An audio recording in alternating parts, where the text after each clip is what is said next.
¿Qué harías si descubrieras que la persona con la que compartes tu vida hizo un pacto con las tinieblas? Si cada palabra, cada gesto y cada mirada escondieran un secreto aterrador, hoy conocerás el testimonio de una mujer que, sin saberlo, se casó con un satanista. Lo que vivió después es tan impactante que te dejará sin palabras. Este es un relato real, una historia de engaño, oscuridad, pero también de redención. ¿Cómo logró salir de esta pesadilla? ¿Qué señales ignoró antes de casarse? Te invito a quedarte hasta el final, porque lo que vas a escuchar podría cambiar tu forma de ver muchas cosas. No olvides suscribirte, darle me gusta y dejar tu comentario. Comenzamos.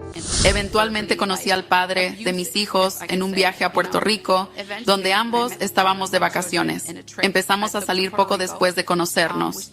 Como ya saben, unos meses después quedé embarazada, así que me fui a vivir con él y construimos una vida juntos. Para este momento ya tenía 17 años, porque me embaracé alrededor de los 17, así que tenía 17 años. Terminé la preparatoria, me gradué de la preparatoria y luego todavía estaba embarazada. Me mudé a Puerto Rico con el padre de mis hijos. Ellos tienen otras creencias y costumbres. Sus creencias eran inclinadas al satanismo, como brujas y brujos. Crecí rodeada de eso, pero no me involucré. Era normal. Así que, como lo mismo que la tradición católica. Era como la brujería. Y todo eso era normal en nuestro entorno. No era algo que identificabas como, oh, eso está mal o oh, eso está bien. ¿Sabes? Era solo normal. Es como una religión más, básicamente. Nunca fue considerado como algo malo.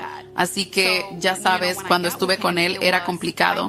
Porque no tenía esa convicción del Espíritu Santo. Siempre traté de mantenerme alejada de lo que practicaban, pero por supuesto estaba con él.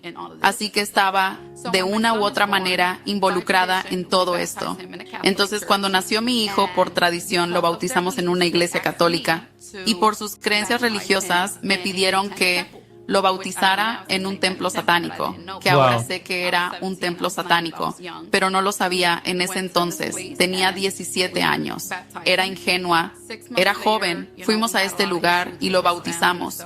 6 meses después tuvimos muchos problemas con su familia, así que decidimos regresar a Estados Unidos. Cuando regreso a Estados Unidos, empiezo a trabajar en una panadería colombiana y resulta que el dueño de la panadería colombiana era cristiano, era un líder cristiano, y allí fue la primera vez que escuché hablar de Jesús. Nunca había escuchado de Jesús antes y recuerdo que cada vez que hablaba de Jesús me quedaba asombrada. Yo me aseguraba de dejar la panadería limpia y que todo estuviera hecho antes de que mi turno de trabajo terminara. Así podía sentarme a tomar café y hablar de Jesús. Recuerdo perfectamente una vez que me habló de la resurrección de Jesús. Y cuando me habló de la resurrección de Jesús me quedé asombrada. Y dije, ¿Jesús resucitó al tercer día? Y este hombre empezó a llorar y sollozar. Y pensé que había hecho algo mal. Y dije, oh, Dios mío, ¿qué hice mal? Y él dijo, dame un segundo. Se fue y cuando regresó dijo, lo siento mucho. Es solo que no sabía que todavía hay gente por aquí que no conoce a Jesús, ¿sabes? Así que le dije, bueno, lo siento mucho. Como, ya sabes. Otra vez, el tema religión, el tema Jesús. No sabía nada de eso. Solo sabíamos que había un Dios. Eso era suficiente, eso es todo. Pero nunca hubo una crianza religiosa en nuestras vidas, ni siquiera un poco. Así que recuerdo una vez mi hijo vino a la panadería y el padre de mis hijos vino con mi hijo a la panadería.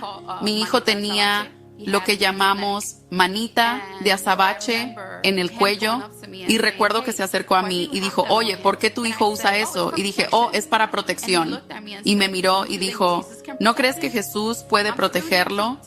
Todavía era nueva en la fe, así que no entendía bien, pero sentía que él era un líder en todo lo que hablaba. Así que cualquier cosa que me decía la tomaba muy en cuenta. Así que rápidamente fui, se lo quité y lo tiré. Y yo estaba como, bueno, quiero decir, lo bauticé en un templo satánico. Y cuando le dije esto a este hombre, ¿sabes? Él estaba como, oh Dios mío, tenemos que orar por él. Y yo dije, ¿qué está pasando? Él estaba atónito. Me dio una pequeña oración que escribió y dijo, invoca la sangre de Jesús sobre tu hijo y ora por él todas las noches. Todas las noches, ora por él, y lo hice constantemente durante aproximadamente una semana, y mi hijo empezó a caminar. Fue como si volviera a la vida, y para mí fue como, wow, como era la primera vez que vi con mis propios ojos, como, wow, el poder de Jesús. Pero como yo era tan nueva en la fe, no lo comprendía, ya sabes. Eventualmente, dejé de trabajar en la panadería, y no iba a la iglesia. Solo tomaba lo que él me decía. Iba a la iglesia muy rara vez cuando me sentía deprimida y me sentía como, necesito eso. ¿Sabes cuando vas a la iglesia los domingos y se siente bien? La palabra se siente bien. Odiaba la parte de la adoración. Siempre llegaba 30 minutos tarde porque sabía que la adoración duraba 30 minutos. Y solo quería ir a escuchar la palabra, llorar y luego volver a casa a la misma miseria en la que estaba viviendo, ¿verdad? Entonces, en esta temporada donde ya no tenía conversaciones activas con él, fue como una de las temporadas más difíciles de mi vida y una de las más oscuras. Otra vez, era muy abusiva con mis palabras, era muy rebelde y llevé eso a nuestra relación. El padre de mis hijos también era muy abusivo. A veces mi vida estaba en riesgo, ¿sabes? Pero no sabía cómo exponerlo, porque al crecer vi a mi mamá pasar por eso y ella nunca habló. Claro. Así que no sabía lo que significaba hablar, así que nunca hablé de lo que estaba pasando. Así que ni siquiera mi familia sabía por lo que estaba pasando. Recuerdo vívidamente esta vez, simplemente sentí que no podía soportarlo más. Me arrodillé. Era un domingo y me arrodillé y le pedí al Señor, le dije, Señor, por favor, sáqueme de aquí.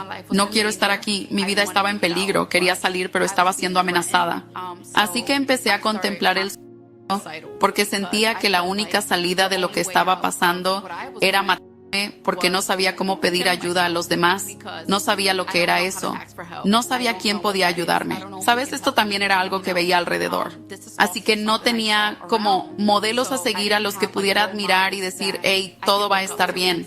Todos a mi alrededor básicamente tenían el mismo estilo de vida y estaban viviendo en él y no buscaban ayuda. Así que no sabía lo que significaba buscar ayuda. Y recuerdo que me arrodillé y dije, Señor, por favor, ayúdame. Sácame de esta relación. Y no fue nada más que la gracia de Dios, que lo entiendo ahora. Tuve una conversación con el padre de mis hijos y le dije, necesito salir de esta relación. Y por primera vez, él lo entendió. Nos separamos amistosamente.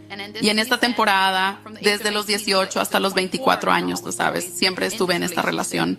No experimenté realmente como la libertad mundana, si se puede decir así.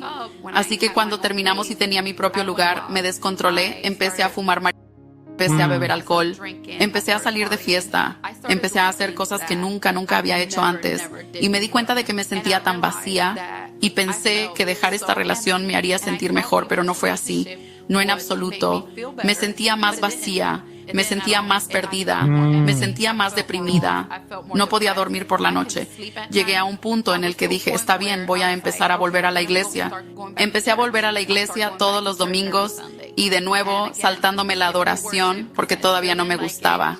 Y hubo un domingo en el que me salté la iglesia y fui a un lago con algunos miembros de la familia y estábamos en el lago y me senté. Y cuando me senté, seguí mirando a todos a mi alrededor y sentí este vacío. Y sentí lo que ahora sé que es el Espíritu Santo diciéndome, no perteneces aquí. Seguía mirando a todos y decía, ¿qué estoy haciendo aquí? Me sentía perdida, me sentía extraña. Sentía que no pertenecía a donde estaba en ese momento. Sentía que no debería haber estado ahí. Nunca había leído la Biblia. Así que esa noche dije, Señor, honestamente no te conozco. No tengo idea de quién eres tú. Abrí Amazon y pedí una Biblia por primera vez en mi vida. Era un domingo y llegó el martes. Recuerdo que me senté en mi dormitorio por la noche y abrí la Biblia y dije, Dios, no tengo idea de lo que dice esta Biblia. La gente dice que cuando lees esto te vuelves loco. Así que tenía un poco de miedo de leerla porque creces escuchando que, cuando lees la Biblia te vuelves loco. Abrí la Biblia y comencé a orar. Y dije, Señor, si tienes un propósito para mí, si me creaste, si estoy aquí por una razón, necesito saberlo porque estoy perdida, estoy deprimida. No puedo dormir. Desde que vivía sola hasta que encontré a Jesús, pasó solo como un mes y medio. Bebía, fumaba, salía, necesitaba sustancias para dormir porque no podía dormir. Estaba tan deprimida por la noche, necesitaba algo para dormir cada noche. Abrí la Biblia cuando llegó y dije, Jesús, necesito saber por qué me creaste. Si tengo un propósito, necesito saberlo. Y mi vida nunca fue la misma después de esa noche. Recuerdo esa noche. Dormí y al día siguiente volví a leer la Biblia y sentí que todo lo que leía salía y lo veía en todas partes. Y decía, esto es raro, acabo de leer eso y sentí, decía, Señor, ¿estás hablando?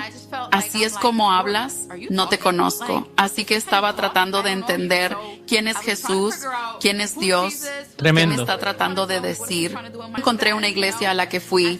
Empecé a congregarme en esta iglesia en Filadelfia. Estaba muy apasionada por el Señor. Hicieron un retiro de mujeres y en este retiro de mujeres, ya sabes, pasamos todo el día y me sentí más libre. Y después de bautizarme entonces, ya sabes, podrías pensar que las cosas mejorarían, pero sentí que solo se volvieron más intensas para mí. Empecé a ayunar.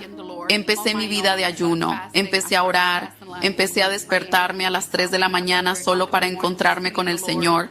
Entonces el Señor empezó a hablarme más vívidamente y más claro en esa temporada. Él me hizo entender que necesitaba tener un momento abrahámico. Ya no me quería allí donde estaba. Quería sacarme de Nueva Jersey. Me bendijo con una casa nueva aquí en Florida y la manera en que todo sucedió fue como sin esfuerzo y el Señor se estaba glorificando en cada paso de la compra de esta casa. Que Dios le bendiga mucho, mis hermanos, que la paz del Señor le acompañe. Gracias por siempre estar con nosotros, por llegar hasta este momento del video. Qué bendición poder escuchar este testimonio, el cual quizás muchos dirán que no es una bendición, pero que sí lo es. ¿Por qué? Porque a pesar de que esta joven pasó por momentos difíciles, quizás esta joven por la falta de madurez, solamente tenía unos 17 años cuando formó una familia con este hombre, pero el punto es que Dios tenía un propósito con esta joven a pesar de que quizás ella pensaba otra cosa. Dios tenía un propósito. Quiero leer, mis hermanos, lo que dice el Salmo 32, capítulo 32, versículo 1 y versículo 2 para hablar sobre este video un poco y también reflexionar sobre lo que es la gracia y la dicha del perdón, de cómo Dios por amor y misericordia, cada día perdona nuestros pecados, nos limpia, nos cubre, guarda nuestra familia, guarda nuestras vidas. Y esos son motivos de nosotros darle gracias al Señor por lo bueno que ha sido. Dice el Salmo 32, bienaventurado aquel cuya transgresión ha sido perdonada y cubierto su pecado. Bienaventurado el hombre a quien Jehová no culpa de iniquidad y en cuyo espíritu no hay engaño. Tú y yo somos bienaventurados. Somos bienaventurados porque Dios nos permite respirar, nos permite ver nuestra familia, nos permite ver un nuevo día, nos permite ver el anochecer, nos permite compartir con nuestros seres queridos. Todo eso es muestra de que somos bienaventurados. Pero ¿cuál es una de las muestras más grandes de que somos bienaventurados? De que Dios envió a su Hijo a morir por nosotros, a su Hijo a derramar por nosotros, pagar un precio grande por nosotros, un precio que no se puede calcular. Eso fue lo que hizo Jesús, eso fue lo que hizo Dios enviando a su Hijo Jesucristo a venir al mundo y aceptar ser crucificado por nosotros.